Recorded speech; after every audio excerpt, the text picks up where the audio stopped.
Aujourd'hui, on va réaliser un délicieux gâteau aux saveurs de café et caramel qui rappelle un peu le fameux Despacito. Vous allez voir, c'est une tuerie. Les amateurs de café vont se régaler. Tout d'abord, je mélange 50 g de maïzena avec 300 ml de crème liquide entière. Je remue énergiquement au fouet jusqu'à ce qu'il n'y ait plus de grumeaux. Ensuite, j'ajoute 10 g de café soluble. Et donc, je mélange bien jusqu'à ce que le café soit complètement dissous. Par contre, attention à bien utiliser du café soluble et non du café moulu. Je réserve de côté, je chauffe une casserole à feu moyen vif, j'ajoute 120 g de sucre. Je le répartis uniformément dans le fond de la casserole et je le fais fondre sans venir le remuer. Une fois que le caramel s'est bien formé, on va pouvoir venir mélanger au fouet. J'ajoute ensuite 30 g de beurre et je mélange bien pour le faire fondre. Donc une fois que notre caramel est prêt, on va venir incorporer délicatement le mélange de crème, maïzena et café soluble. Donc attention aux éclaboussures et on évite de verser tout d'un coup pour que le choc thermique ne soit pas trop élevé. Et bien sûr, on fait tout ça sans jamais cesser de remuer. On continue à bien mélanger jusqu'à ce que la crème épaississe. Après ça, on la retire du feu. Je verse ensuite la crème dans un bol, je la filme au contact et je la réserve au réfrigérateur pour qu'elle refroidisse complètement. On s'attaque ensuite à la génoise. Donc dans un bol, je viens casser 3 œufs. J'ajoute ensuite 90 g de sucre et on va battre le sucre avec les œufs pendant 10 minutes. Ça va commencer par mousser puis blanchir et tripler de volume. Donc après 10 minutes, je viens ajouter une cuillère à soupe de café soluble et je fouette en quelques secondes.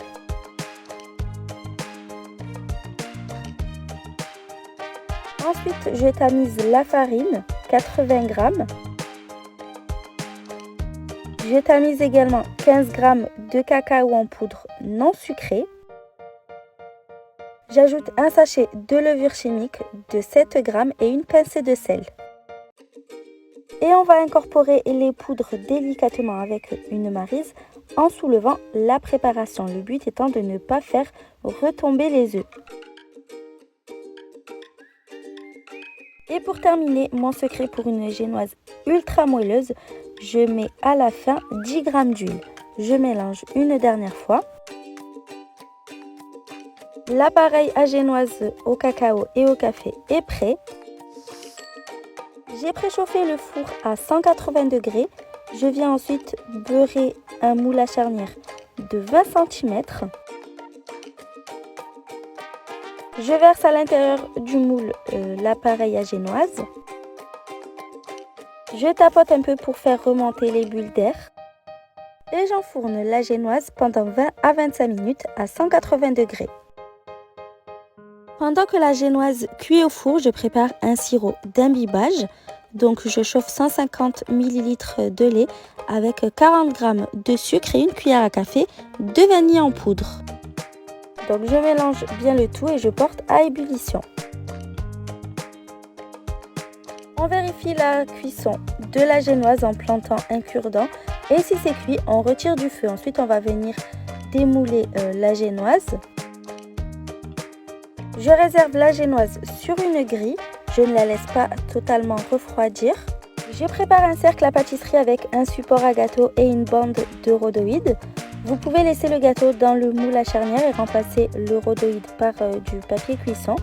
Je dépose ensuite le gâteau sur le côté plat et je viens le piquer à l'aide d'une fourchette. Je verse ensuite le sirop d'imbibage sur la génoise.